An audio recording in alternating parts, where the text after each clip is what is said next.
बात अब ज्योति के 2100 रुपये की करता हूं। कबीर पुकार के दो ये बात लख ले, एक साहिब की भक्ति वो भूखों को कुछ दे। कबीर धन चाहे तो दान कर, मुक्ति चाहे जप नाम, जो कोई दोनों नी इच्छा करे सरे सभी काम। कबीर गुरु से शिष्य जब दीक्षा मांगे, मन कर्म वचन धरे धन आगे। गरीबदास जी ने कहा है कि तन मन धन सब अर्पिए भक्ति मुक्ति के काज, जिनके उर में बंदगी तो क्या इंद्र का राज। कबीर 10वां अंश गुरु को दीजे, जीवन जन्म सफल कर लीजे। गीता अध्याय 3 श्लोक 10 व 15 में भी यही कहा है कि श्लोक नंबर 10 प्रजापिता यानी परमेश्वर कबीर जी ने पूरा सृष्टि के प्रारंभ में प्रजाओं की तथा यज्ञों धार्मिक अनुष्ठानों के ज्ञान की रचना करके यानी सूक्ष्म वेद बताकर कहा कि तुम मेरे द्वारा बताए धार्मिक अनुष्ठान विधान के अनुसार यज्ञ यानी धार्मिक क्रिया करके उसके द्वारा वृद्धि को प्राप्त हो, यानी धनी बनो व भक्ति से भगत बनो। यह विधान अनुसार किया धार्मिक अनुष्ठान तुम सब साधकों को इच्छित पदार्थ प्राप्त करवाने वाले हो। मेरे अतिरिक्त जितने भी गीता के अनुवाद करता है उन सब ने ब्रह्मा को प्रजापिता लिखा है, उनकी बुद्धि काल ने बंद कर रखी है। श्लोक नंबर 11 इस यज्ञ यानी मर्यादा में रहकर किए गए धार्मिक अनुष्ठान द्वारा देवताओं को उन्नत करो। वे देवता तुम सब साधकों स्त्री पुरुष को उन्नत करें, यानी भौतिक व आध्यात्मिक धन के धनी बनाएं। इस प्रकार निस्वार्थ भाव से परस्परम यानी आपस में एक दूसरे को उन्नत करते हुए तुम सब परम यानी ज्योति निरंजन वाले मोक्ष लाभ से दूसरा जो पूर्ण मोक्ष लाभ है उस श्रेय यानी कल्याण को प्राप्त हो जाओ। गीता अध्याय 15 श्लोक 1 व 4 में पूर्ण ब्रह्म को तो वृक्ष की जड़ बताया तथा अक्षर पुरुष को तना, सर पुरुष यानी ज्योति निरंजन को डार, तीनों देवताओं रजगुण ब्रह्मा सतगुण विष्णु तथा तमगुण शिव को शाखा तथा पत्तों को संसार बताया है। इन श्लोकों में उसी के आधार से कहा है कि शास्त्र विधि अनुसार यानी गुरु मर्यादा में रहकर यज्ञ यानी धार्मिक अनुष्ठान करके यानी पूर्ण ब्रह्म की जो वृक्ष की मूल है सिंचाई यानी पूजा करो, जिससे देवता रूपी शाखा बढ़ेंगी, यानी देवताओं के पास सत्य साधक के शुभ कर्म व पुण्य कर्म जमा हो जाएंगे। ये देवता कर्म का फल ही देते हैं। इसलिए कहा है इस अध्याय 3 के श्लोक 15 में स्पष्ट है कि ब्रह्म यानी ज्योति निरंजन काल ब्रह्म की उत्पत्ति अविनाशी परमात्मा कबीर जी से हुई है। वह सर्वगतम ब्रह्म यानी सर्वव्यापी परम अक्षर परमात्मा नित्य ही यानी सदा ही यज्ञ यानी धार्मिक अनुष्ठानों में प्रतिष्ठित है, यानी इष्ट रूप में पूज्य है। जैसे गीता अध्याय 15 श्लोक 1 व 4 तथा 16 व 17 में कहा है कि यह संसार पीपल के उल्टे लटके पेड़ के समान है, जिसकी जड़ तो ऊपर परम अक्षर परमात्मा जानो तथा नीचे तीनों गुणों रजगुण ब्रह्मा सतगुण विष्णु तथा तमगुण शिव को शाखा जानो। जो इस संसार रूप वृक्ष के सर्व भागों को जानता है कि उस संसार रूप वृक्ष का तना कौन देव है, डार कौन देव है, जड़ कौन प्रभु है, शाखाएं कौन देवता है, पत्ते क्या कहे हैं। जो व्यक्ति तम यानी उस संसार रूप वृक्ष को इस प्रकार विस्तार से वेद यानी जानता है, वह संत वेदवित यानी वेद के तात्पर्य को जानने वाला है, यानी तत्वदर्शी संत है। कबीर परमेश्वर जी स्वयं सतगुरु बनते हैं तथा तत्वज्ञान बताते हैं। परमेश्वर कबीर जी ने बताया है कि कबीर अक्षर पुरुष एक पेड़ है, निरंजन वाकी डार, तीनों देवा शाखा है, पात रूप संसार। इसका विस्तृत वर्णन पहले इसी पत्र समझा है तो सिर दर्पाओं में कर दिया है। यहाँ पर अध्याय 3 के श्लोक 10 व 15 का इसी प्रकरण से संबंध है, इसलिए आंशिक वर्णन करना अनिवार्य था। वह किया है ताकि इनका यथार्थ भाव पढ़ने वाले को आसानी से समझ आ जाए। गीता अध्याय 3 श्लोक 12 यज्ञ धार्मिक अनुष्ठान जो गुरु जी की आज्ञा से करवाए जाते हैं उन द्वारा बढ़ाए गए देवता तुम सब साधकों को कर्मों अनुसार इच्छित पदार्थ बिना मांगे निश्चय ही देते रहेंगे। उन देवताओं द्वारा दिए हुए पदार्थों को जो उनको बिना दिए यानी 10वां अंश पूर्ण गुरु को दिए बिना स्वयं भोगता है, प्रयोग करता है, वह परमात्मा का चोर ही है। विवेचन गीता अध्याय 15 श्लोक 1 व 4, 16 व 17 का सार यह है कि यह संसार एक वृक्ष के तुल्य जानो, जिसकी जड़ को परम अक्षर ब्रह्म यानी पूर्ण ब्रह्म जानो, तने को अक्षर पुरुष यानी परब्रह्म जानो, एक मोटी डार को ज्योति निरंजन काल ब्रह्म यानी सरपुरुष जानो, और मानो कि उस डार को 3 शाखाएं हैं, उनको रजगुण ब्रह्मा, सतगुण विष्णु तथा तमगुण शिव जानो। इन तीनों शाखाओं को जितने पत्ते लगे हैं उनको संसार के जीव जंतु मानो जानो। पौधे से पेड़ बनता है, जैसे बीज बोया पौधा बना, उस पौधे की मूल रूट को जल डाला यानी सिंचाई की तो पौधे के सब अंग तना डार शाखा व पत्ते विकसित हुए, पौधा पेड़ बना, फिर शाखाओं को फल लगे, बिना मांगे ही फल अपने पेड़ से मिलने लगे, पक पक कर गिरने लगे। ये एक उदाहरण है। गीता में लिखे प्रसंग को दास ने ठीक से समझा और समझाया है, जो वर्तमान तक किसी ऋषि महर्षि व देवताओं को समझ नहीं आया था। यह संजय दिल्ली अज्ञानी को तर्क देता है कि रामपाल को ज्ञान नहीं है, वह पेड़ की जड़ को पूर्ण ब्रह्म बताता है। संजय स्वयं मूर्ख है, उसे सब मूर्ख लग रहे हैं, मूर्ख को सब मूर्ख लगते हैं। दास ने कहा है कि ना तो पेड़ पूर्ण ब्रह्म है, ना उसकी जड़ यानी रूट, ना मिट्टी जिससे पेड़ को पोषक तत्व प्राप्त होता है। यह तो प्रकरण वश उदाहरण देकर गीता में तथा सूक्ष्म वेद में अध्यात्म ज्ञान समझाया है, जो दास ने सुलझाया यानी सरल किया है। गीता अध्याय 3 श्लोक 13, जो भगत जन व भगत मतियां पूर्ण गुरु सतगुरु द्वारा किए धार्मिक अनुष्ठान में पूर्ण ब्रह्म यानी परम अक्षर ब्रह्म को इष्ट मानकर प्रतिष्ठित करके भोग लगाया जाता है, फिर शेष बचे प्रसाद को खाते हैं, वे सब पापों से मुक्त हो जाते हैं। जैसे पहला पाप दान ना करना, दूसरा पाप गुरु के अतिरिक्त अन्य को दान करना, जो कुपात्र को दिया दान भी पाप है, उसका कोई लाभ नहीं मिलता। विष्णु धर्म के प्रवर्तक बाबा जम्बेश्वर जी ने कहा है कि कुपात्र को दान देना ऐसे व्यर्थ जाता है जैसे रही की जमीन में बीज बोना।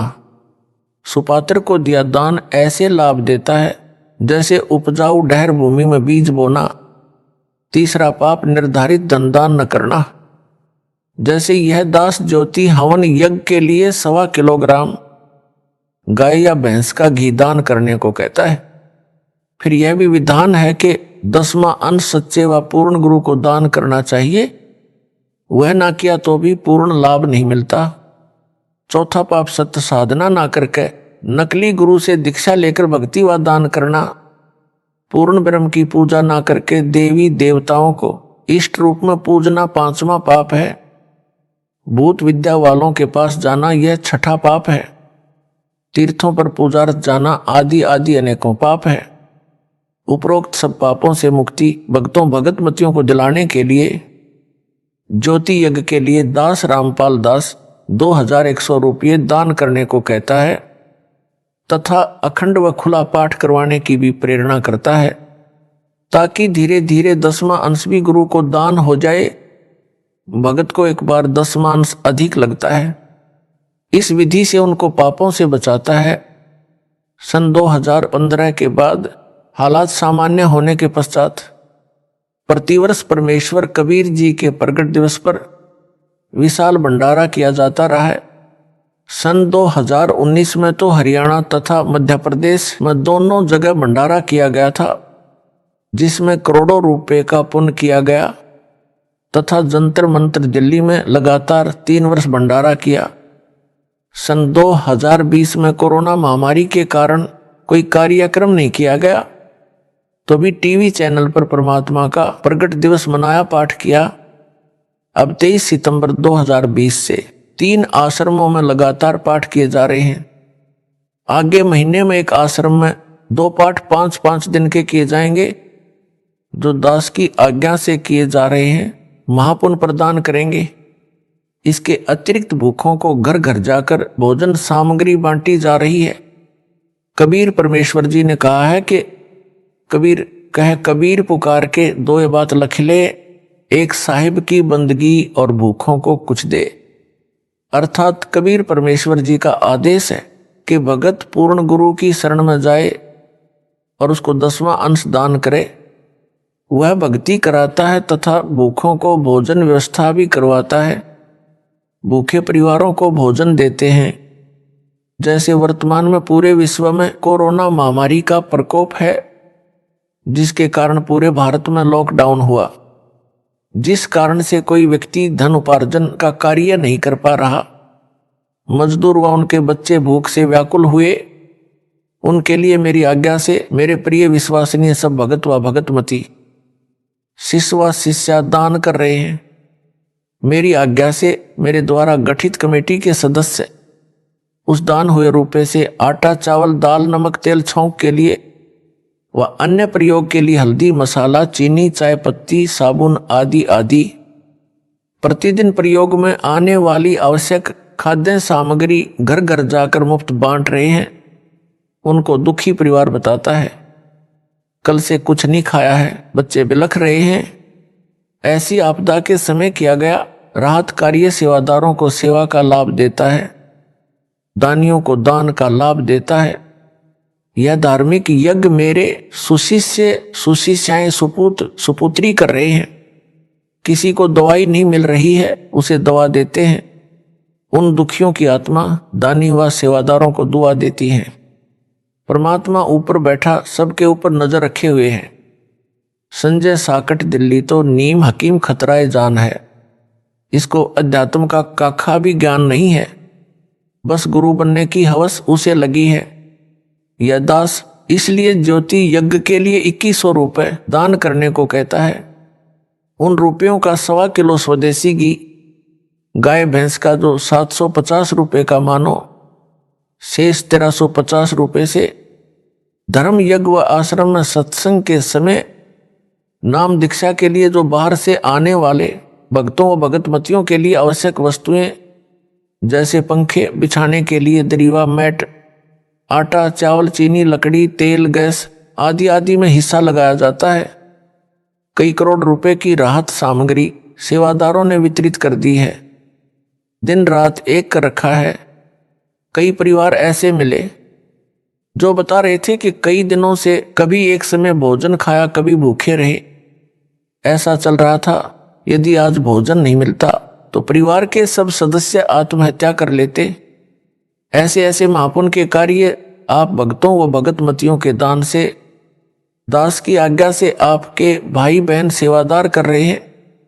एक संजय दिल्ली है जो दिन रात ऐसी धर्मात्माओं में दोष निकालता रहता है, भक्तों व दास की निंदा करता रहता है, अपने कर्म खराब कर रहा है, केवल आश्रम में बनाता हुआ खाता है। वह भी मनमाना आचरण करके बिना मेरी आज्ञा के करता है। उसे धर्म कहता है। अन्य आपदा जो मुझ दास व 1000 अनुयायियों पर नवंबर 2014 में आई, झूठे मुकदमे दर्ज हुए, जेलों में डाले गए, उन सब की न्यायालय में पैरवी के लिए धन की आवश्यकता पड़ी।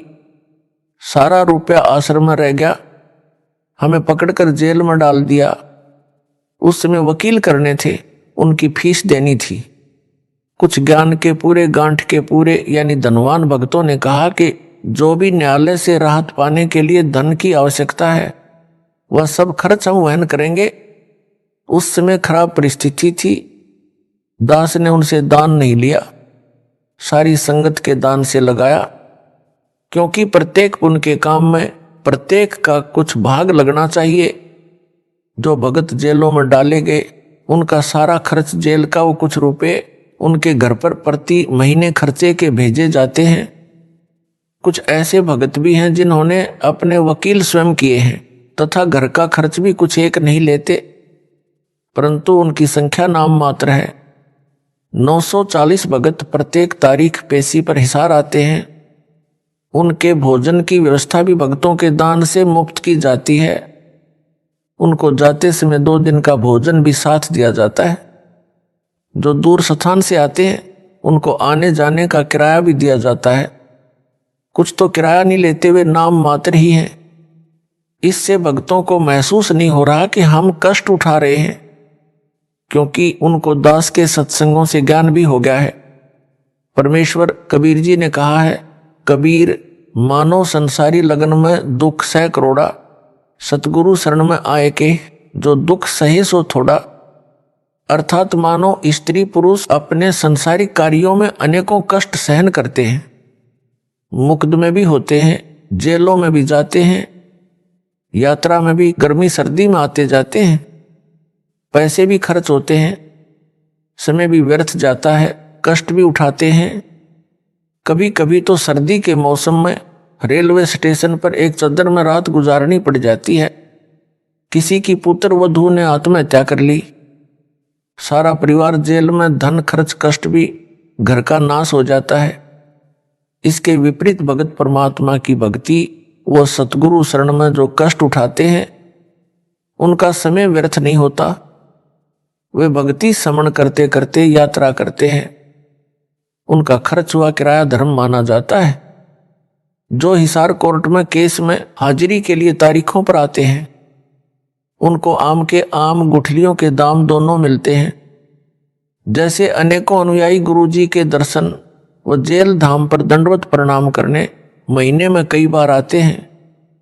जो निकट के निवासी हैं, दूर दूर स्थान वाले भी महीने 2 महीने में दंडवत प्रणाम करने, संत दर्श को चलने का पुण्य लाभ लेने आते हैं।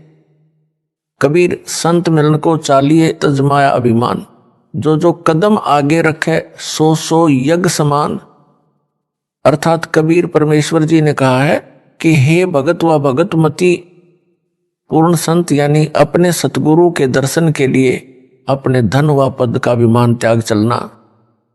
ऐसे संत दर्शन के लिए चलते हैं। उनका प्रत्येक कदम एक यज्ञ के तुल्य लाभ देता है।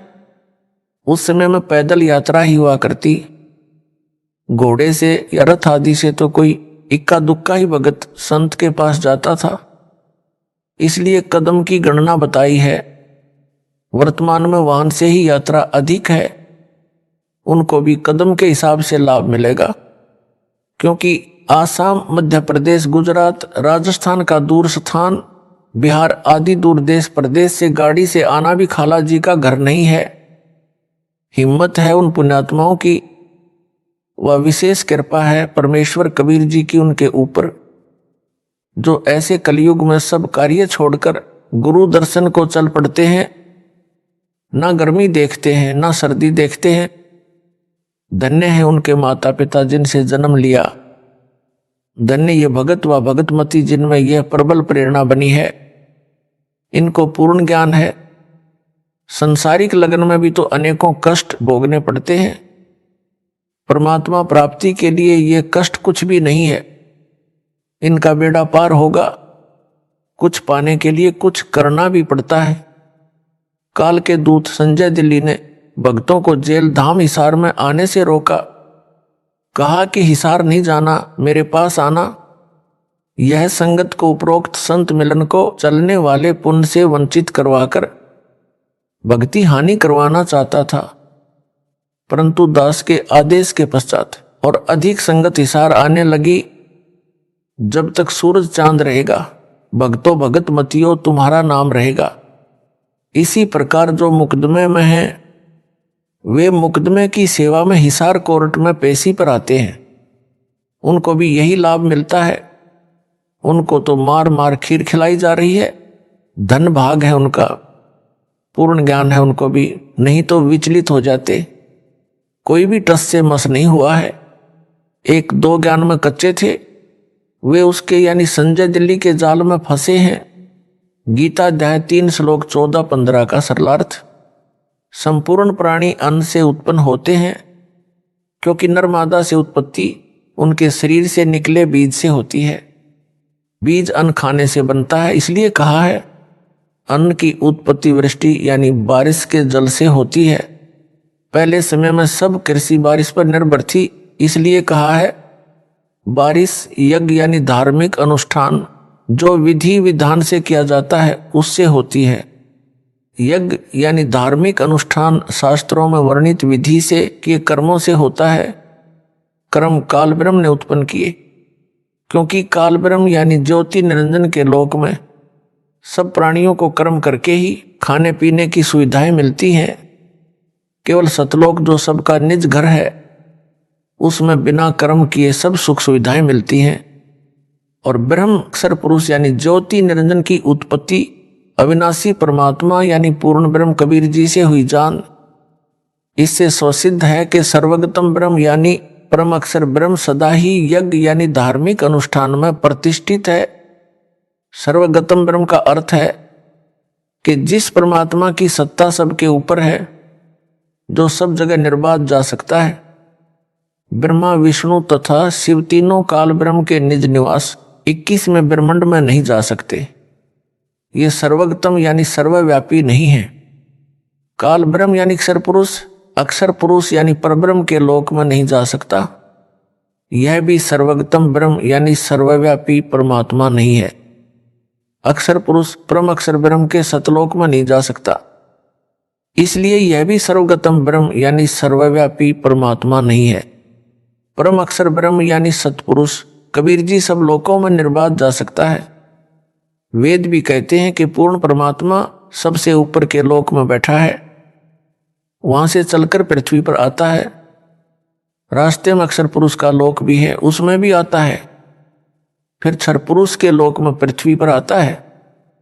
संत गरीबदास जी ने भी यही कहा है कि अजब नगर में ले गए हमको सतगुरु आन, झलके बिंब अगाध गति सूते चादर तान। अमर लोक से सतगुरु आए रूप धरा कारवाना, ढूंढत ऊंट महल पर डोले बूझत साह बयाना। अर्थात कबीर परमेश्वर जी जो गरीबदास जी के सतगुरु हैं, वे मेरे को यानी संत गरीबदास जी को सतलोक से चलकर आकर गांव छुड़ानी में मिले, अपने अमरलोक यानी सतलोक में लेकर गए। हम वहां सुख की नींद सोए यानी सूते चादर तान। सुल्तान अब्राहिम को भी अमरलोक से यानी सतलोक जो परमात्मा का ऊपर सुन आकाश में निवास स्थान है उससे आए, आकर कारवाना यानी ऊंटों के पाली का रूप बनाकर मिले। राजा के महल पर प्रकट हुए, राजा से वार्ता की। इसलिए सतपुरुष यानी अविनाशी परमात्मा ही सर्वगतम ब्रह्म सर्वव्यापी सबका धारण पोषण करने वाला है। इसलिए सब यज्ञों यानी धार्मिक अनुष्ठानों में इष्ट रूप में यानी मूल रूप में पूज्य है। गीता अध्याय 15 श्लोक 16-17 में भी स्पष्ट है, जो पहले बता दिया है कि श्रेष्ठ परमात्मा उत्तम पुरुष यानी पुरुषोत्तम तो श्लोक 16 में बताए सरपुरुष और अक्षर पुरुष से अन्य यानी भिन्न ही है, जिसे परमात्मा कहा जाता है। जो तीनों लोकों में प्रवेश करके सबका धारण पोषण करता है वह अविनाशी परमेश्वर है। जो विधि विधान से धार्मिक अनुष्ठान किए जाते हैं उनका फल पूर्ण परमात्मा भगत मती की किस्मत में लिख देता है। जो सुविधा यहाँ काल ब्रह्म के लोक में सतपुरुष कबीर जी के भगत मतियों को चाहिए, उनका कर्म अनुसार भुगतान तीनों देवता ही करते हैं। ये भाग्य में लिखे को ना कम कर सकते हैं ना अधिक। जैसे कोई नौकर सेठ की नौकरी करता है तो उसकी हाजिरी लगती है, वह हाजिरी मुनीम के पास जाती है, वह नौकर को तनख्वाह देता है। वह उसको ना कम कर सकता है ना अधिक, और ना तनख्वाह को रोक सकता है। यह उदाहरण समझने के लिए पर्याप्त है। सतगुरु विमुखा युग युग रोए। सतगुरु को त्याग कर मनमाना आचरण करने वाला संसार सागर से पार नहीं हो सकता। उस आत्मा का कल्याण सतगुरु जी की शरण में रहकर मर्यादा का पालन करते हुए आजीवन भक्ति करने से ही होगा। उदाहरण, परमेश्वर कबीर जी को एक जीव को काल के जाल से निकालने के लिए बहुत लंबा संघर्ष करना पड़ता है। आप सब भगत व भगतमती जो मुझ दास से दीक्षित हो, आपके पीछे परमेश्वर कबीर जी युगों से लगे हैं आपको शरण में लेने के लिए, यानी काल ब्रह्म के जाल से निकालने के लिए इतना घोर कष्ट उठाया है। जितना सुल्तान इब्राहिम अधम को व कमाली को काल जाल से निकालने में कष्ट उठाए थे, सुल्तान अधम के लिए यानी जो सम्मन वाली आत्मा थी, कभी ऊंट वाला बने, कभी यात्री का वेश बनाया, वे नौकरानी का वेश बनाकर बाग में गए, 3 कोड़ों यानी कोरडों की चोट खाई, फिर 3 कुत्ते लेकर जंगल में लीला की, आखिर में उसे काल की दलदल से निकालकर छोड़ा। संत गरीबदास जी को कबीर परमेश्वर जी ने बताया है कि जो जन मेरी शरण है, ताका हूं मैं दास, गेल गेल लाग्या फिरूं जब तक धरती आकाश। एक ही उदाहरण आपको सब प्रमाण देगा जो इस प्रकार है। जीव को अपनी शरण में लेने के लिए परमेश्वर कबीर जी पहले जीव की शरण में स्वयं जाते हैं। प्रमाण जो कमाली लड़की शेख तकी की बेटी थी, उसको कैसे शरण में लिया और सतगुरु शरण त्याग कर उसने क्या क्या कष्ट उठाए तथा अंत में सतगुरु शरण में आकर ही मोक्ष प्राप्त किया। एक पुस्तक दास ने लिखी है आध्यात्मिक ज्ञान गंगा, उसमें परमेश्वर कबीर जी का चारों युगों में प्रकट होने वाला वर्णन है। सतयुग तथा त्रेता युग में स्वामी रामानंद यानी काशी वाले की आत्मा वेदविग व गंगाधर नाम का ऋषि था तथा कमाली वाली आत्मा उसकी पत्नी दीपिका व सूर्या नाम से थी, जो दोनों युगों में जन्मे। वे दोनों प्रत्येक युग में पति पत्नी बने, दोनों जन्मों में निसंतान रहे। उन आत्माओं को शरण में लेने के लिए परमेश्वर कबीर जी दोनों युगों में बालक रूप में उनको मिले, उनको अपने परवरिश की सेवा देकर पुनभागी बनाया। परंतु उन जीवनों में उन दोनों ने दीक्षा नहीं ली, शरीर छोड़कर दोनों स्वर्ग गए। फिर दोनों का पृथ्वी पर भिन्न स्थानों पर जन्म होता रहा। स्वामी रामानंद को भी कलयुग में शिष्य बनकर शरण में लिया। कमाली की कथा इस प्रकार है। दीपिका व सूर्या वाली आत्मा मुसलमान धर्म में राबिया नाम की कन्या के रूप में जन्मी। जब वह 12-13 वर्ष की थी, तब सतपुरुष कबीर जी उसको जिंदा बाबा के रूप में जंगल में मिले, उसे ज्ञान समझाया। पूर्व जन्म के शुभ संस्कार से लड़की ने शीघ्र ज्ञान समझकर दीक्षा ले ली। 4 वर्ष वह साधना की, फिर धर्म के व्यक्तियों के दबाव से त्याग दी, मुसलमान धर्म वाली साधना करने लगी। पूरी कथा आप पुस्तक आध्यात्मिक ज्ञान गंगा तथा पुस्तक कबीर परमेश्वर में पढ़ें। यहाँ केवल उसी प्रसंग पर चर्चा करूंगा जो आप जी को समझाना चाहता हूं। राबिया गुरुद्रोही नहीं हुई, गुरु विमुख हो गई, यानी गुरु जी को त्याग दिया, यानी उनके द्वारा बताई सत्य साधना किसी कारण से त्याग दी, जिस कारण से उसको पूर्व जन्मों में की बाल भगवान कबीर जी की सेवा तथा राबी वाले जन्म में 4 वर्ष की सत साधना से 3 मानव जन्म और मिले। राबी वाले जन्म में विवाह हुआ, परंतु पति से मिलन भी नहीं किया, आजीवन ब्रह्मचर्य का पालन किया। मक्का धाम की हज यात्रा के दौरान मार्ग में एक कुतिया जो प्यास से मरने वाली थी को कुएं से जल निकाल कर पिलाया, उसकी जान बचाई। कुएं की बाल्टी कुएं में गिरी थी, यानी बाहर नहीं थी। राबी ने अपने सिर के बाल उखाड़े, उनकी रस्सी बनाई, अपने शरीर के वस्त्र उतारकर रस्सी से बांधे, कुएं में वस्त्र भिगो भिगो कर कुतिया की प्यास बुझाई। सिर से रक्त निकला, उसे वस्त्रों के जल से साफ किया, गीले वस्त्र पहने यात्रा पर पैदल जा रही थी, चलने लगी। उसी समय मक्का वाला मंदिर उड़कर कुएं के साथ लगकर खड़ा हो गया। राबिया तो चली ही मक्के के लिए थी, तुरंत मक्के में प्रवेश किया। मक्का हवाई जहाज की तरह उड़ चला, उसी स्थान पर स्थापित हो गया। पूरे मुसलमान समाज में राबिया की भक्ति की चर्चा हुई। सबने मान लिया कि राबिया तो सीधी स्वर्ग यानी बहिष्त में जाएगी, परंतु ऐसा नहीं हुआ। संत गरीबदास जी ने बताया है कि गोरख से ज्ञानी घने, सुखदेव जति जहान, सीता सी बहु भारिया, संत दूर स्थान। अर्थात गोरखनाथ जी परमात्मा कबीर जी से ज्ञान सुनकर मान बैठा था कि मेरे समान कोई ज्ञानी है, परंतु पार नहीं हुआ। क्योंकि उसको निज नाम नहीं मिला।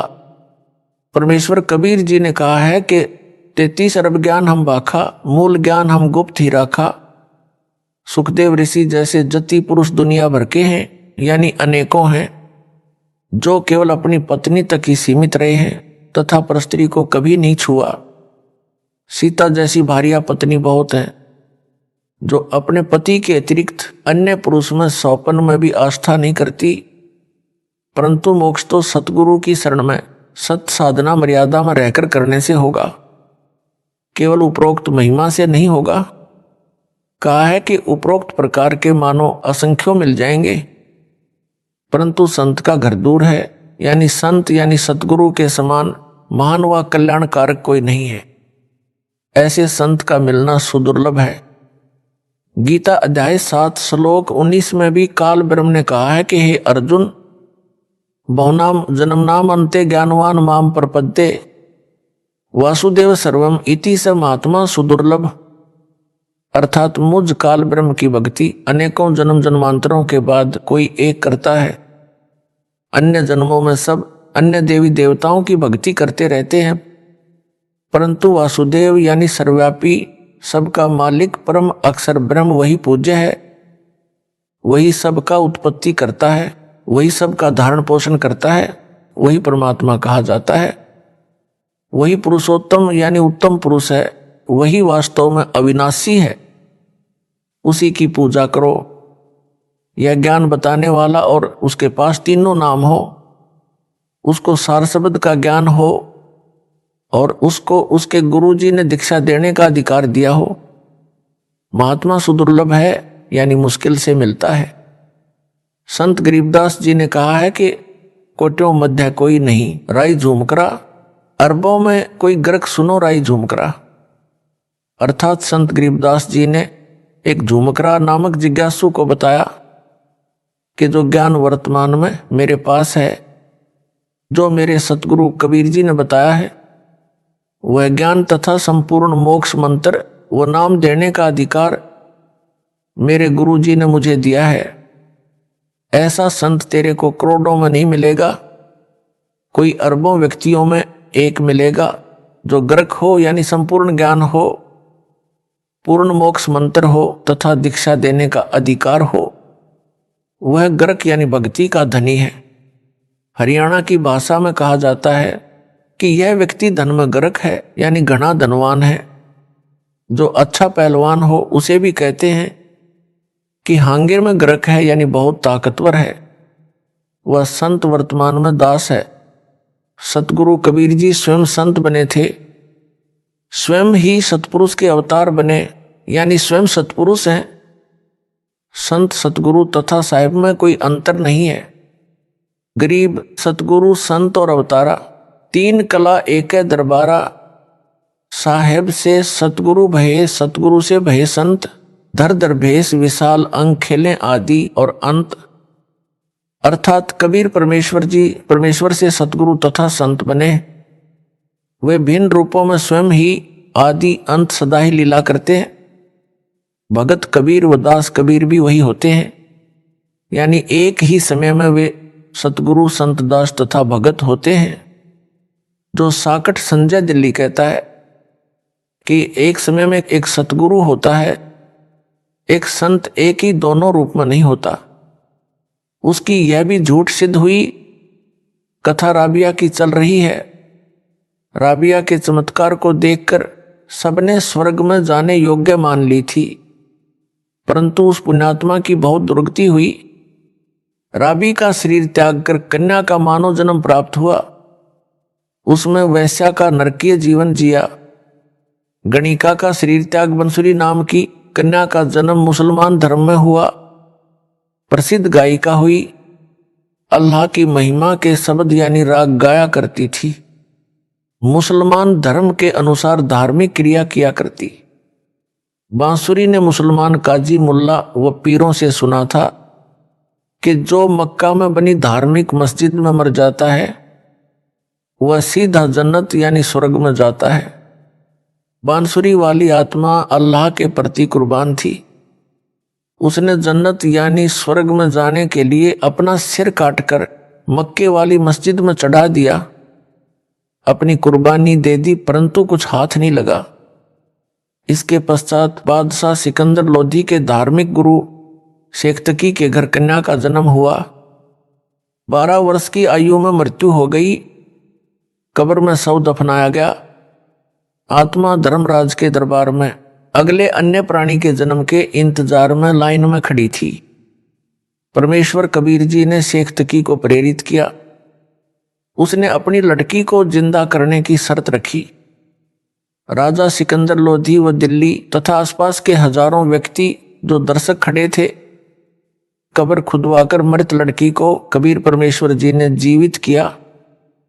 लड़की ने लगभग 1 घंटा ऊंची आवाज में अपनी आपबीती बताई तथा साथ खड़े कबीर जी को अल्लाह अकबर यानी सबका मालिक बताया और बताया कि इनसे दीक्षा लेकर 4 वर्ष भक्ति करने से 3 मानव जन्म मिले।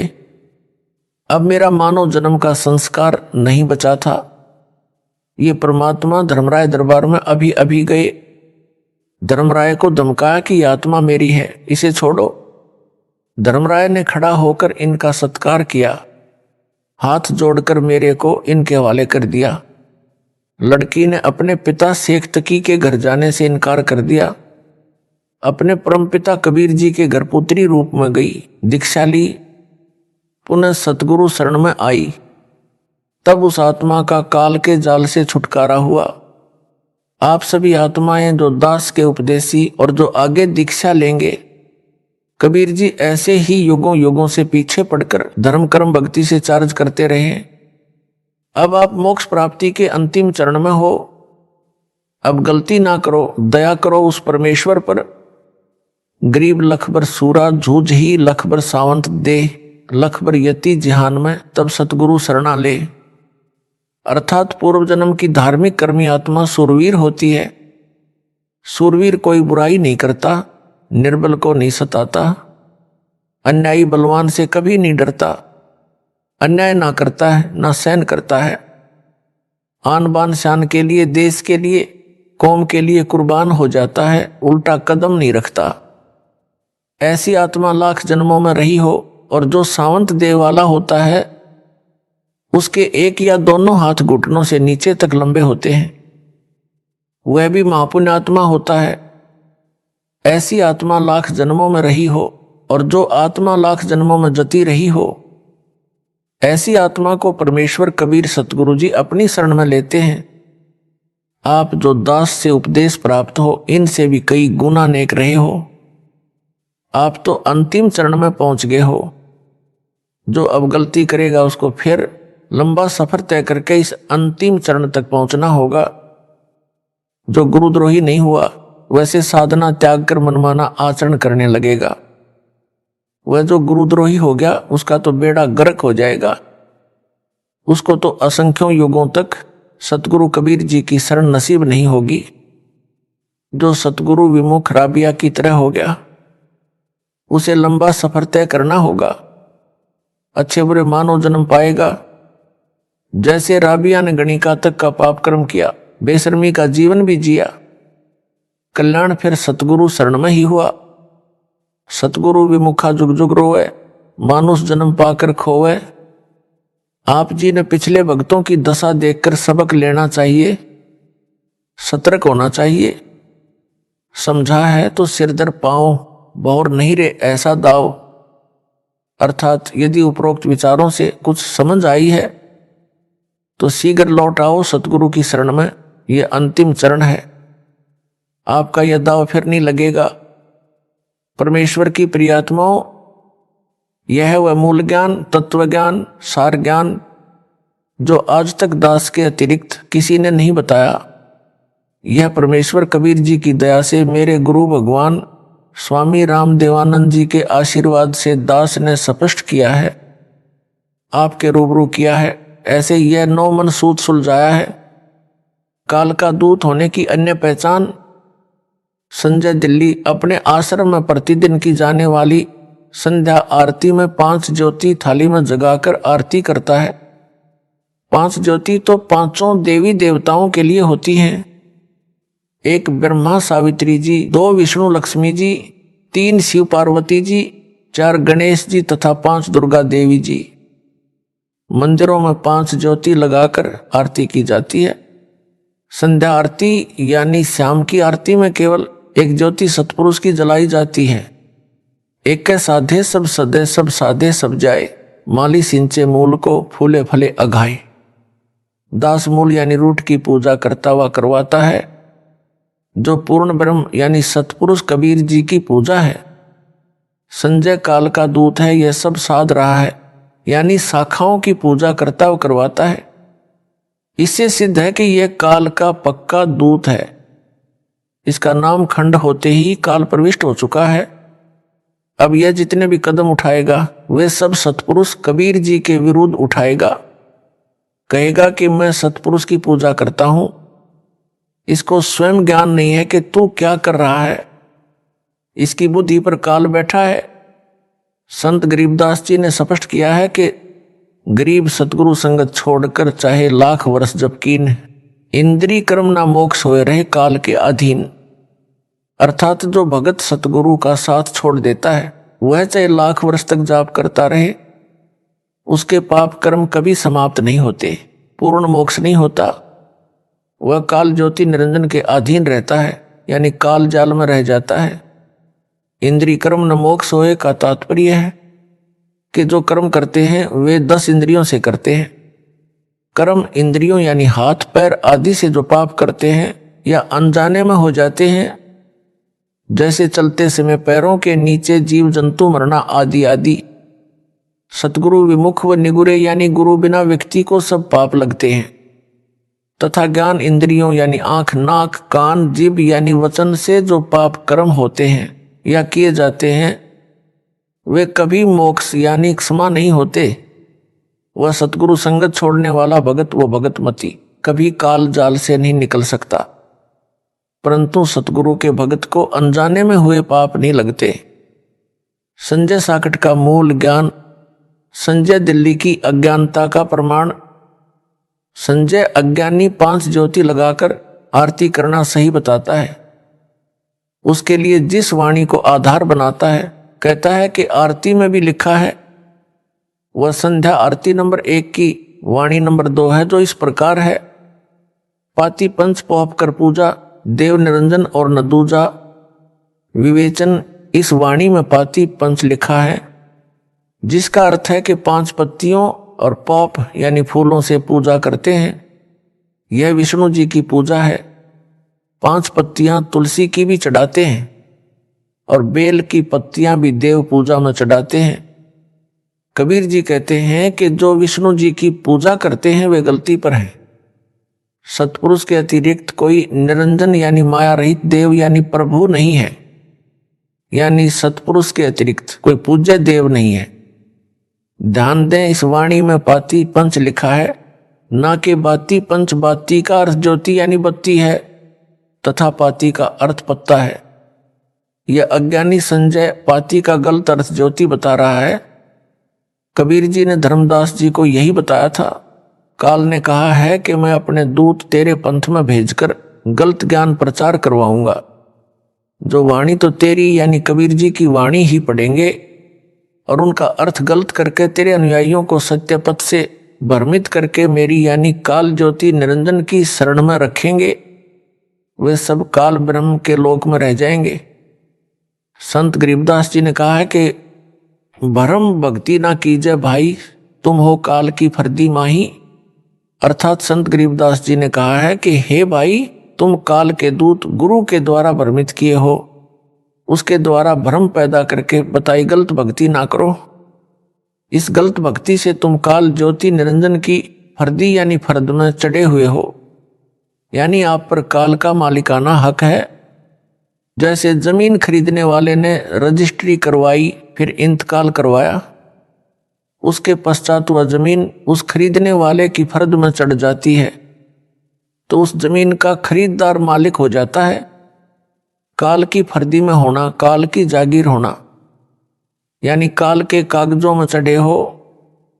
किसी काल के दूत द्वारा भ्रमित होकर जो गलत साधना यानी भ्रम भक्ति कर रहे हो, उसे छोड़कर पूर्ण सतगुरु से दीक्षा लेकर सत्य भक्ति करो, जिसके भक्ति धन से आप काल की फर्द से निकलकर सतपुरुष की जागीर हो जाओगे, आप सतलोक चले जाओगे।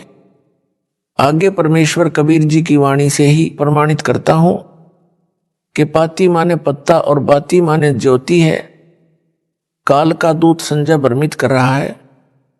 पाती का अर्थ ज्योति करता है, जो गलत है, यह अज्ञानी है। संत गरीबदास जी ने भी स्पष्ट किया है कि गरीब पाती तोड़ चढ़ावे अंधे, जिनके कदे ना कट हैं फंदे। गरीब बेल पत्र को तोड़ चढ़ावे करें देव पूजा, कर्म भरम करते हैं मोक्ष पंथ नहीं सूझा। यहां आरती नंबर 1 वाणी नंबर 2 में 5 पाती लिखा है, उसका अर्थ पत्ता है। संजय ज्योति अर्थ करके भरमाता है। निम्न आरती की वाणी में स्पष्ट है कि पाती तो पत्ते को कहा है, बाती ज्योति का बोधक है। कबीर परमेश्वर की ही बनाई आरती नंबर 1 है, उन्हीं की बनाई आरती नंबर 7 तथा 8 है, जिनमें पाती तो पत्ते का तथा बाती ज्योति का बोधक है। आरती नंबर 7 वाणी नंबर 3 में इस प्रकार है, तेज का थाल तेज की बाती, तेज का पुष्प तेज की पाती। आरती नंबर 8 वाणी नंबर 3 इस प्रकार है, आपे दीपक आपे बाती आपे पुष्प आप ही पाती। इन दोनों वाणियों में कबीर परमेश्वर जी ने स्पष्ट कर दिया है कि तेज का थाल तेज की बाती, बाती का अर्थ ज्योति है। रुई की बनी बाती जो दीपक में रखकर घी या तेल दीपक में डालकर जलाई जाती है, जिसे ज्योति भी कहते हैं। सतलोक में सब पदार्थ व वस्तु नूर यानी तेज से बने हैं। बेल के पत्ते, तुलसी के पत्ते भी सतलोक में नूर यानी तेज के बने हैं। जिन देवताओं की तुम पाती यानी बेल पत्र व तुलसी पत्र चढ़ाकर वो पुष्प यानी फूल चढ़ाकर पूजा करते हो, उनसे अपना कल्याण चाहते हो, वे तो सतलोक के पत्तों व फूलों से भी गए गुजरे हैं। सतपुरुष यानी मैं यानी कबीर जी सब कुछ यानी सर्वेस्वा हूं। दीपक व उसमें जलाई जाने वाली बाती यानी ज्योति तथा पाती, पत्ते व फूल सब मेरे हैं। इन दोनों वाणियों ने स्पष्ट कर दिया है कि बाती तो ज्योति का बोधक है तथा पाती शब्द पत्ते का बोधक है। दीपक की बाती रुई से बनाई जाती है, दिए में रखकर घी डालकर जलाई जाती है, तब वह ज्योति कहलाती है। जो पाती का अर्थ ज्योति करके भक्तों को भ्रमित कर रहा है, इससे सिद्ध हुआ कि संजय दिल्ली महाअज्ञानी है, नीम हकीम खतरा जान है, काल का दूत है। परमात्मा की वाणी का गलत अर्थ करके भोले भक्तों व भगत मतियों को भ्रमित करके अपने जाल में फंसाकर नरक ले जाना चाहता है। इससे बचो। कबीर जी ने कहा है कि चोर चुरावे तुमबड़ी गाड्डे पानी माही, वह गाड्डे वो ऊपर आवे यूं सच्चाई छानी नाही। यदि कोई किसी का तुम्बा यानी सूखा मतीरा चुराकर जल में दबाता है तो वह जल में डूबता नहीं, न दबता है, ऊपर आता है। इसी प्रकार कोई सच्चाई को दबाने की कोशिश करता है तो वह कभी सफल नहीं होगा। इससे सिद्ध हुआ कि संजय दिल्ली झूठा है। गरीब झूठे गुरु के आश्रय कदे ना उधरे जीव, सच्चा सतगुरु कबीर है आदि परम गुरु पीव। अर्थात नकली गुरु से दीक्षा लेकर जीव का कभी उद्धार नहीं होगा। सतगुरु कबीर जी सच्चे सतगुरु तथा परमेश्वर हैं। वर्तमान में दास की शरण में आना परमात्मा कबीर की शरण में आना है। संजय साकिट कहता है कि कबीर साहिब तथा कबीर देव में अंतर है, एक परमात्मा का बोध नहीं है। यानी कबीर देव जहां लिखा है वह कबीर परमेश्वर के बारे में नहीं है। उत्तर जो अज्ञानी पाती यानी पत्ते का अर्थ ज्योति यानी घी से जलने वाला दीपक कर सकता है, तो कबीर देव का अर्थ अन्य, कबीर साहिब का अर्थ अन्य करने में क्या शर्म करेगा। कबीर देव कबीर साहिब का बोधक शब्द है। जहां वेदों में कबीर देव लिखा है उसका अर्थ कबीर परमेश्वर है। संजय सब भविष्यवाणियों को अपने लिए कही बताता है। संजय दिल्ली कहता है कि जितनी भी भविष्यवाणियां हैं ये सब मेरे लिए कही हैं। जैसे असुर निकंदन रामायणी में कहा है कि सतगुरु दिल्ली मंडल आईसी मैं दिल्ली से आया हूं, इसलिए यह मेरे लिए कहा है। मैं ही वह तत्वदर्शी संत हूं जो सबका कल्याण करेगा। इसका उत्तर कबीर जी ने कहा है कि खरनार होए केहरी कब हूं सिंह की खाल उड़ाएं। अर्थात यदि गधे को सिंह की खाल उड़ाकर शेर बनाया जाए तो वह खर यानी गधा कभी केहरी यानी लायन नहीं हो सकता, बोली से पिछाना जाएगा, यानी तत्व ज्ञान से पहचान हो जाएगी। तत्वदर्शी संत कौन है, उसका अज्ञान आपके समक्ष दास ने नंगा कर दिया है। आप समझ लें कि तत्वदर्शी कौन है। संजय दिल्ली भ्रमित करता है कि सार शब्द से मोक्ष होगा। मेरे को सार नाम नहीं दिया है तो क्या फर्क पड़ता है, मेरे पास सार शब्द है जो किसी के पास नहीं है। वाणी बोलता है, नामा छिपा ओम तारी पीछे सोहम भेद विचारी, सार शब्द पाया जद लोई आवागमन बहुर ना होई। इसका उत्तर यह है, ऐसे नकली गुरु पृथ्वी का नाश करने के लिए जन्मे होते हैं। संत गरीबदास जी ने कहा है कि गरीब बीजक की बातां कहें बीजक नाही हाथ, पृथ्वी डोबन उतरे कह मीठी बात। सारनाम व सार शब्द पर विवेचन दास सत्संग में भी सतनाम सारनाम सार शब्द बताता है। एक हैंडपंप लगाने का उदाहरण भी देता है जो इस प्रकार है। प्रथम मंत्र के जाप से साधक की आत्मा निर्मल होती है, भक्ति में रुचि बढ़ती है तथा वित्तीय स्थिति में सुधार होता है। भक्ति धन में वृद्धि होती है। नल यानी हैंडपंप लगाने का उद्देश्य जल प्राप्ति होता है। इसी प्रकार भक्ति करने का उद्देश्य परमात्मा प्राप्ति होता है। हैंडपंप लगाने के लिए पाइप और नल की मशीन आदि खरीदने के लिए धन की आवश्यकता होती है। जिसके पास रुपया है वही नल लगवा सकता है। भक्ति रूपी नल के लिए प्रथम मंत्र की कमाई से पाइप खरीदी जाएगी, यानी सतनाम मिलेगा, जिसका श्वास उश्वास से जाप किया जाता है। जैसे पाइप को जमीन में लोअर करने के लिए बोकी यंत्र से बोर बनाना होता है। बोकी जमीन के अंदर बाहर चलाई जाती है। जब बोर जल तक पहुंच जाता है तो मिस्त्री यानी गुरुजी नल की मशीन लगा देता है। मशीन को सारनाम जानो, सारनाम का सुमिरन करना होता है। जैसे जल निकालने के लिए नल की मशीन का हैंडल पकड़कर उसे बाहर भीतर चलाना होता है, तब जल मिलता है। सारनाम का सुमिरन करने से परमात्मा मिलता है। परमात्मा सार शब्द है। परमात्मा प्राप्त करवाना सार शब्द देना है। भगत को सतनाम व सारनाम की कमाई पूरी करवाकर उसे सार शब्द दिया जाता है। यह सार शब्द देना है। संजय साकट दिल्ली मेरी सत्संग की वीडियो से वाणी सुनकर विद्वान बना फिरता है। कहता है कि नामा छिपा ओम तारी पीछे सोहम भेद विचारी, सार शब्द पाया जद लोई आवागमन बहुर ना होई। इसका अर्थ करता है कि सार शब्द से जन्म मरण मिटेगा, सारनाम की क्या आवश्यकता है। वाणी में सारनाम नहीं लिखा जो ऊपर बताई है। सीधा सार शब्द पाया जद लोई आवागमन बहुर ना होई। झूठ बोलता है कि वह सार शब्द मेरे यानी संजय के पास है।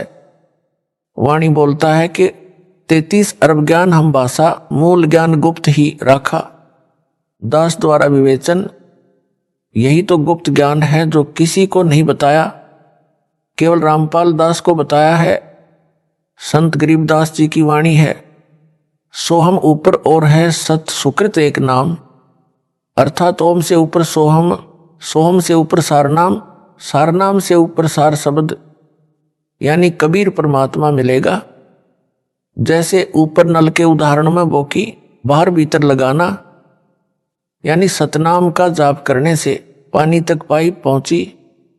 मशीन को सारनाम मानो, उसका भी सुमिरन करना है, यानी मशीन भी हैंडल से चलानी है, फिर पानी मिलेगा, यानी सार शब्द मिलेगा, अर्थात सतपुरुष कबीर मिलेगा। यह सार शब्द है। इस शब्द में नामा छिपा ओम तारी में सारनाम जानबूझकर संत गरीबदास जी ने नहीं लिखा। जैसे ब्रह्म वेदी में मूल कमल का मंत्र यानी नाम लिख दिया, स्वाद कमल का नाम लिख दिया, नाभि कमल का नाम लिख दिया, हृदय कमल का नाम लिख दिया, कंठ कमल का छोड़ दिया।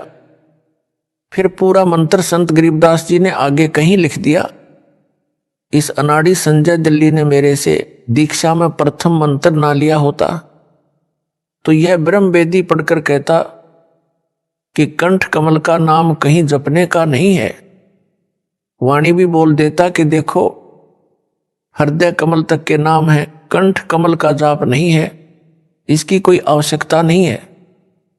फिर इस अज्ञान को तत्व ज्ञान कहकर भोले भक्तों को गुमराह करता संजय साकट दिल्ली वाला मेरे रामपाल दास के सत्संगों से शब्द की वाणी सुनकर अपने को तत्वज्ञानी बताता है। यह अज्ञानी संजय दिल्ली एक शब्द की वाणी अपने अज्ञान को तत्वज्ञान सिद्ध करने के लिए कहता है कि संत गरीबदास जी ने कहा है, दिव्य दृष्टि खुली हमारी, सार शब्द से टोया वो, गरीबदास गायत्री लापी, शीश पीठ जम रोया वो। मैं उस संजय दिल्ली से प्रश्न करता हूं कि हे नकली तत्वदर्शी, तू गायत्री लापी का अर्थ बता। वह गायत्री बता जिस गायत्री के लापने से काल सिर कूटकर होता है। यही तो गुप्त ज्ञान है, यह रहस्य है जो यह दास सार शब्द देते समय उजागर यानी डिस्क्लोज करता है। दिव्य दृष्टि कैसे खुलेगी दास बताता है, सतनाम व सार नाम के जाप से दिव्य दृष्टि खुलेगी, फिर सार शब्द से पूर्ण ब्रह्म मिलेगा। संजय दिल्ली मेरे सत्संग की वीडियो तथा ऑडियो सुनकर व उन भोले भक्तों को सुनाकर अपने को तत्वदर्शी संत सिद्ध करने की कुचेष्टा कर रहा है। ऊपर लिखी वाणी तो बोलता है, प्रभावित करने के लिए भगत मान लेते हैं कि संजय को सार शब्द का पता है। दास का कहना है कि इसको सार नाम ही नहीं मिला है, सार शब्द तो दूर की कौड़ी है। यह तो उस श्रेणी का पाखंडी है जिनके बारे में कबीर जी ने कहा है कि करनी तज कथनी कथे, अज्ञानी दिन रात कुकर ज्यों भौंकत फिरे, सुनी सुनाई बात। गरीबदास जी ने वाणी में कहा है कि यह सार शब्द है, लहा जाए तो लहिए, यानी समझ सके तो समझ ले। जो डोट लगाए हैं इस स्थान पर वाणी में सार शब्द लिखा है, इस पत्र में नहीं लिखूंगा। यह सार शब्द दास देता है, यानी परमात्मा को प्राप्त करवाता है। हे अज्ञानी, हे ढोंगी, बता तेरा तत्व ज्ञान इससे भिन्न कौन सा है जिसे सार शब्द कह रहा है। कबीर परमेश्वर ने कहा है कि संतों शब्द शब्द बखाना, शब्द फांसा सब कोई, शब्द भेद नहीं पहचाना। ओम भी शब्द है, सोहम भी शब्द है। वाणी सोहम शब्द हम जग में लाए, सार शब्द हमने गुप्त छिपाए, यानी सोहम भी शब्द है। सोहम का एक धुनात्मक शब्द भी है, सार नाम भी शब्द है। जैसे सोहम शब्द सार नाम भी शब्द है, सार शब्द भी शब्द है। शब्द को पहचानना है, कौन सा शब्द कितना लाभदायक है। संत गरीबदास जी ने कहा है कि सार शब्द को खोज कर शब्द में बैठे, यह है वह गुप्त भेद मूल ज्ञान। कहा है कि सार शब्द मिलने के बाद भी कुछ और करना है, तब मोक्ष होगा। इसका भेद दास यहां नहीं खोलेगा, क्योंकि यह है वह मूल ज्ञान, गुप्त ज्ञान। संजय साकट दिल्ली बता इस वाणी का भेद। यदि तेरे पास गुप्त ज्ञान है, मूल ज्ञान है, जो तू दावा कर रहा है मूल ज्ञान, गुप्त ज्ञान, सार ज्ञान होने का, भोले भक्तों को मूर्ख बना रहा है। संजय दिल्ली वाला कहता है कि सतगुरु अलग है, संत अलग, साहिब अलग है। एक समय में एक सतगुरु होता है, एक संत होता है। मेरे को दास को तो सतगुरु कहता है, अपने को संत भगत व दास कहता है, और तर्क देता है कि जीव कल्याण संत भगत दास से होना है, सतगुरु से नहीं हो सकता। मैं यानी संजय सबके कष्ट दूर करूंगा, यह भी इसकी झूठ है। प्रमाण संत गरीबदास जी की वाणी में गुरुदेव के अंग की साखी नंबर 53 में, गरीब साहिब से सतगुरु भये, सतगुरु से भये संत, दर दर भेख विशाल अंग खेले आदि और अंत। अर्थात सतपुरुष यानी भगवान कबीर जी साहिब तो हैं ही। काशी में प्रगट काल में सतगुरु भी वही थे, संत भी वही थे, दास भी थे। प्रत्येक शब्द वाणी में दास कबीर लिखा है। भगत भी थे क्योंकि भक्ति का अभिनय भी करते थे। उस समय कोई अन्य संत व सतगुरु उनके समान नहीं था, ना कोई भगत ना कोई दास उनके समान था। इब्राहिम सुल्तान के बाग में नौकरानी का रूप बनाकर गए। सुल्तान ने कौड़े मारे तो भी उसे कोई दंड कबीर परमेश्वर जी ने नहीं दिया। वे तो सुल्तान को भस्म भी कर सकते थे। वर्तमान में यह दास सतगुरु है तथा संत भी है। भक्ति करता हूँ, भगत हूँ। प्रत्येक प्रवचन में वह वाणी में दास कहता हूँ। संजय दिल्ली का यह कहना भी झूठ है। यह हर प्रकार से कपटी व महिमा का भूखा व झूठा है। ब्रह्म 4 हैं या अधिक। संजय दिल्ली कहता है कि 4 ब्रह्म हैं, मेरे अतिरिक्त किसी को ज्ञान नहीं है। उत्तर, जो बेशर्म होता है वह ऐसी ही बकवास किया करता है। बुद्धिमान तो शीघ्र समझ जाते हैं। जिन्होंने दास के सत्संग कम सुने हैं वे इस पामर प्राणी के जाल में फंस गए हैं। अपड़ो ब्रह्म 4 निधिक हैं। काल के 21 ब्रह्मांड हैं जिनका यह मालिक है। इन 21 ब्रह्मांडों में काल ज्योति निरंजन को ब्रह्म कहा जाता है। संजय को ब्रह्म के अर्थ का भी नहीं पता, इसलिए बकवास कर रहा है। ब्रह्म का अर्थ प्रभु है। गीता में 3 ब्रह्म यानी प्रभु पुरुष बताए हैं। एक अक्षर ब्रह्म यानी अक्षर पुरुष, दूसरा अक्षर ब्रह्म यानी अक्षर पुरुष, तीसरा परम अक्षर ब्रह्म यानी परम अक्षर पुरुष यानी सत्य पुरुष। परंतु 21 ब्रह्मांड का ब्रह्म यानी प्रभु ज्योति निरंजन यानी क्षर ब्रह्म है। यहाँ के ऋषि इसी को ब्रह्म यानी साहब कहते हैं। जैसे राज्य का प्रभु यानी साहब मुख्यमंत्री साहब है। मुख्यमंत्री कार्यालय के अधिकारी यानी कर्मचारी एक दूसरे से कहते हैं कि साहब का यह आदेश है। सब समझ जाते हैं कि किस साहब का आदेश है। उनको समझ है कि सीएम साहब का आदेश है। उपायुक्त कार्यालय के कर्मचारी भी यही कहते हैं, साहब का यह आदेश है। उनको भी पता होता है कि हमारे साहब यानी प्रभु कौन है। इसी प्रकार प्रत्येक कार्यालय के कर्मचारियों के लिए साहब अपना अपना होता है।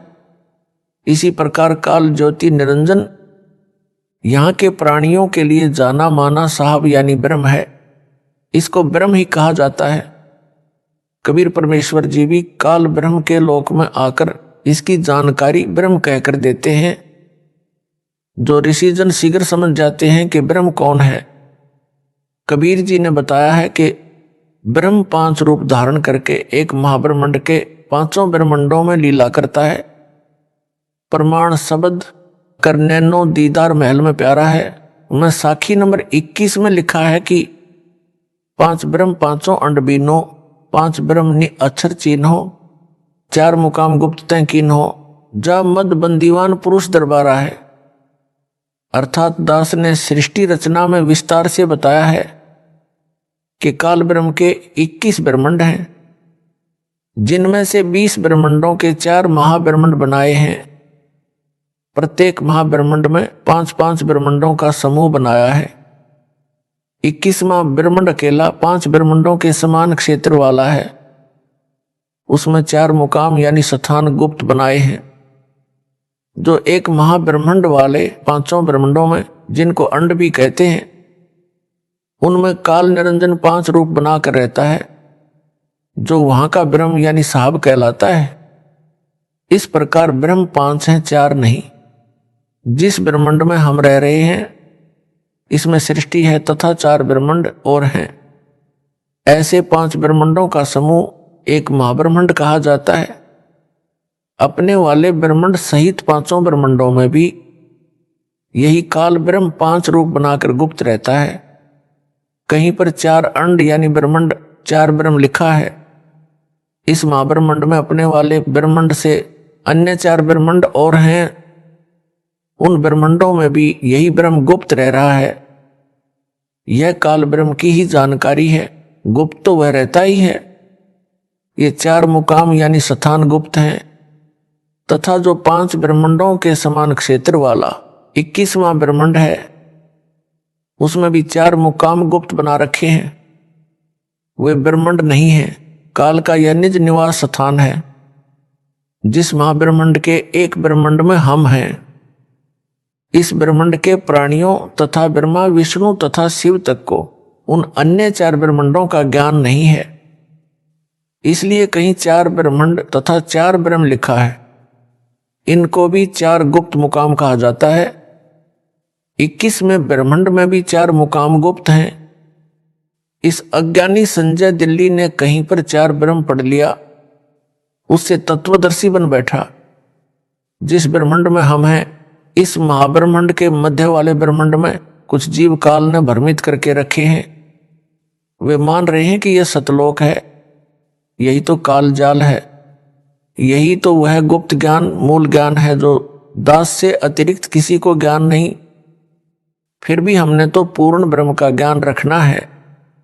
ब्रह्म काल चाहे 20 हो, हमारे लिए उनका ज्ञान रखना क्या जरूरी है? ज्ञान तो यह रखना है कि काल ब्रह्म के जाल से कैसे छूटा जाए। वह ज्ञान दास की संगत का बच्चा बच्चा जानता है। इस संजय साकट को उसका भी ज्ञान नहीं है। यदि ज्ञान होता तो यह झूठ कपट करता ही नहीं। यह काल का पक्का एजेंट है। इससे भगत व भगतमती सावधान रहो। ऐसे अपराधी के दर्शन से भी दोष लगता है। आरती में बदलाव किया है जो महापाप है। भक्तों ने बताया है कि संजय दिल्ली ने संध्या आरती के अंत में गुरु जी यानी दास का गुरु स्तुति का शब्द है, मेरे गुरुदेव भगवान दियो काट काल की फांसी की अंतिम पंक्ति में फेर बदल कर रखा है। वास्तविक पंक्ति इस प्रकार है, स्वामी राम देवानंद दाता आपकी घनी सतावें बाता, तेरा रामपाल अज्ञान किया सतलोक का वासी। फेर बदल करके इस प्रकार बनाई है, जिसे उसके चेले आरती में गाते हैं, सतगुरु रामपाल दाता आपकी घनी सतावें बाता, तेरा दासन दास कीजियो सतलोक का वासी।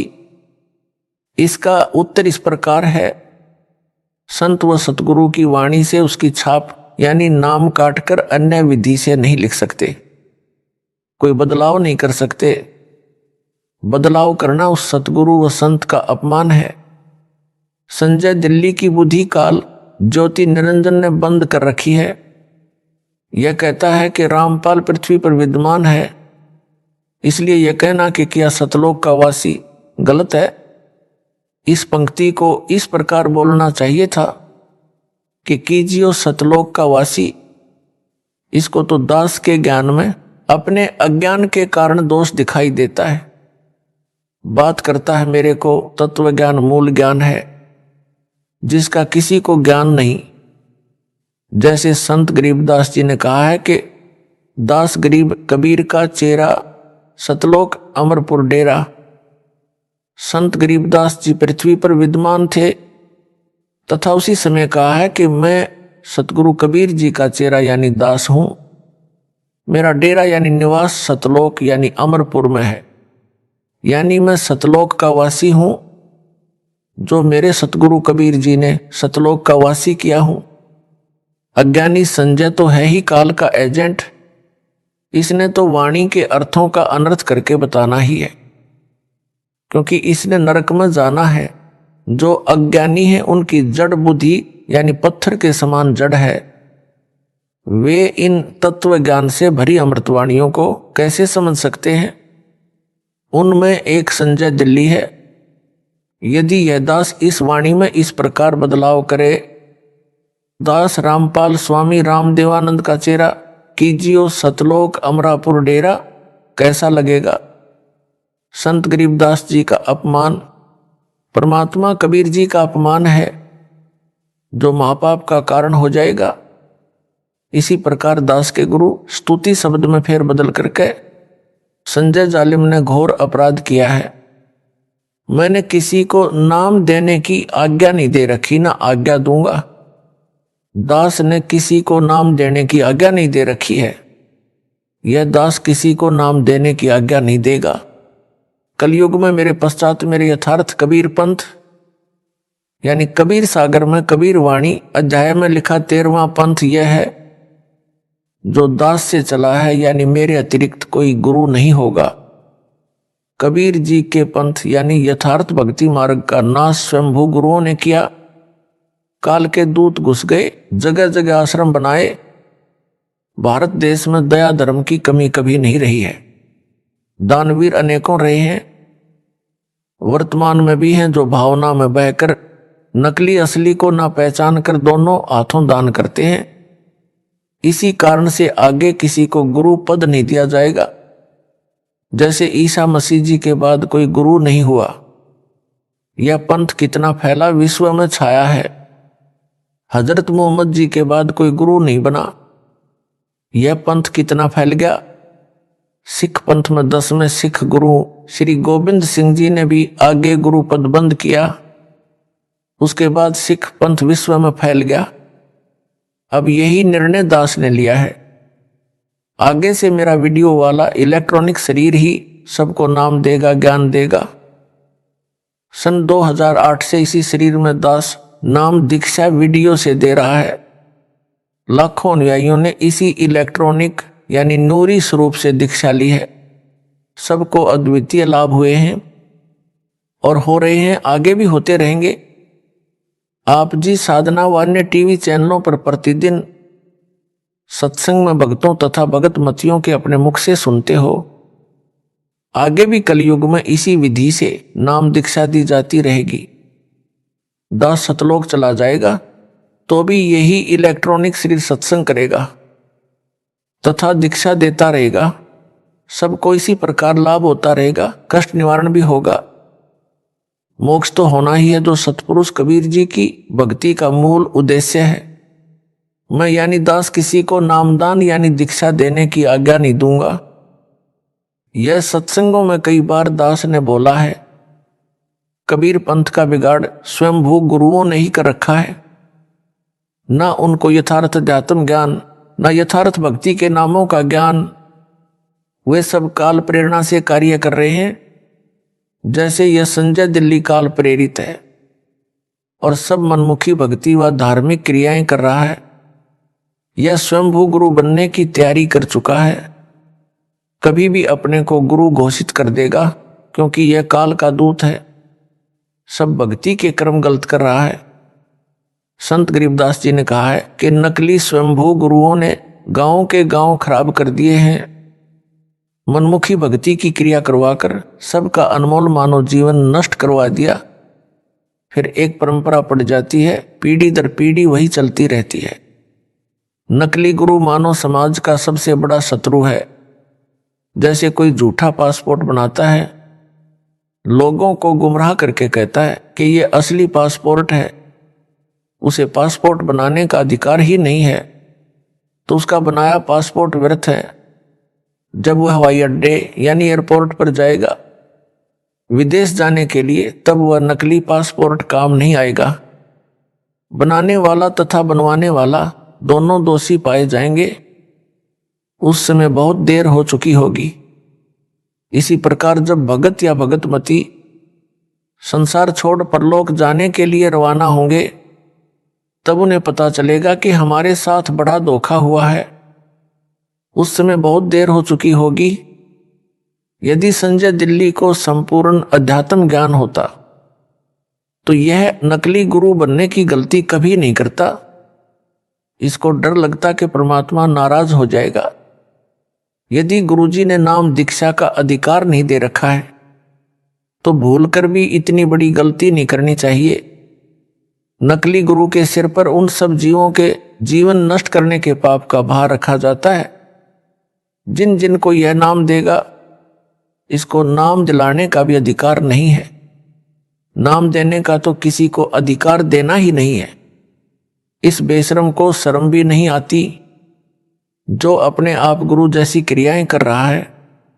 आशीर्वाद देता है, चंवर करवाता है, तिलक लगवाता है, पैरों पर फूल डलवाता है। अन्य उदाहरण जैसे किसी राज्य की सरकार सरकारी नौकरी लगाने के लिए एक बोर्ड का गठन करती है। उसका एक चेयरमैन बनाया जाता है जो नौकरी लगने के लिए निवेदन करते हैं। उनकी योग्यता के अनुसार चेयरमैन नौकरी के लिए चयन करता है उनको अपॉइंटमेंट यानी नियुक्ति पत्र देता है, अपने दस्तखत करके मोहर लगा देता है। उन सबको सरकार नौकरी पर रख लेती है तथा सरकारी तनख्वाह देती है।